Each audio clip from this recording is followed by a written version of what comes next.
4 मित्र। बहुत समय पहले एक छोटे से गांव में 4 मित्र रहते थे। उनके नाम रामू, श्यामू, कालू और लालू थे। पहले 3 मित्रों ने बहुत वर्षों तक अध्ययन किया, इसलिए वे विद्वान हो गए थे। लालू ने पढ़ाई की और बिल्कुल ध्यान नहीं दिया, इसलिए हर कोई उसे मूर्ख समझता था। एक दिन चारों मित्र साथ साथ थे। तभी रामू ने कहा, मित्रों, अब इस गांव को छोड़ने का समय आ गया है। श्यामू ने सहमत होकर कहा, हाँ, हमें पढ़ने लिखने में बहुत वर्ष लग गए, अब हमें बाहर जाकर अपने भाग्य को खोजना चाहिए। कालू ने कहा, हम तीनों पढ़े लिखे विद्वान हो गए हैं, लेकिन लालू का क्या करें? वह तो मूर्ख है, इसे हम यहीं छोड़ जाते हैं। लालू गुस्से से चिल्लाया, नहीं, आपको मुझे अपने साथ लेकर जाना ही होगा। मैं आप सबका मित्र हूँ।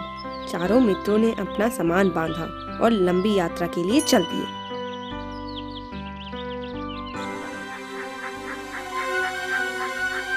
इसी तरह चलते चलते वे एक जंगल से गुजरे। देखो, रामू चिल्लाया, यहाँ जमीन पर क्या पड़ा हुआ है? श्यामू ने कहा, यह तो हड्डियों का ढेर है। अब तक हमने जो सीखा है, अब उसे आजमाने का अवसर मिला है। कालू बोला। लालू चिल्लाया, नहीं, आओ पहले यह देखो, यह हड्डियाँ किस पशु की हैं। रामू ने कहा, लालू चुप रहो, तुम नहीं जानते हो, मैं जानता हूँ कि ये हड्डियाँ किस प्रकार व्यवस्थित होंगी। श्यामू ने कहा, मुझे पता है इसकी चमड़ी, मांसपेशियाँ और दूसरे अंग कैसे बनाने हैं। कालू ने उत्तेजित होकर कहा, मैं इस पशु को जीवित कर सकता हूँ। लालू भयभीत होकर चिल्लाया, नहीं, यह शेर की हड्डियाँ हैं, मुझे डर लग रहा है। तीनों दोस्त हंसते हुए बोले, हा, कितना मूर्ख है और साथ ही डरपोक भी है।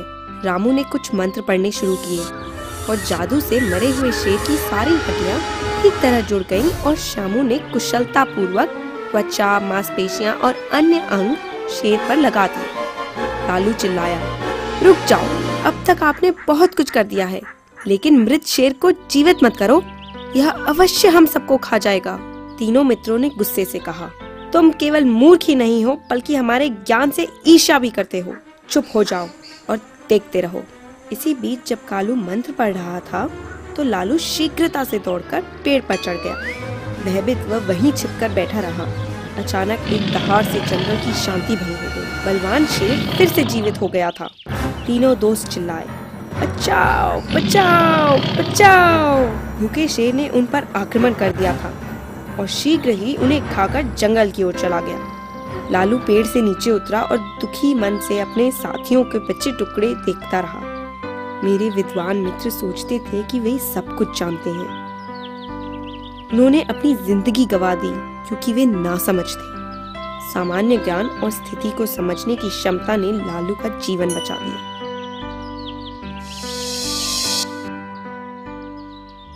इस कहानी से हमें यह शिक्षा मिलती है कि हमें अपनी बुद्धि पर घमंड नहीं करना चाहिए।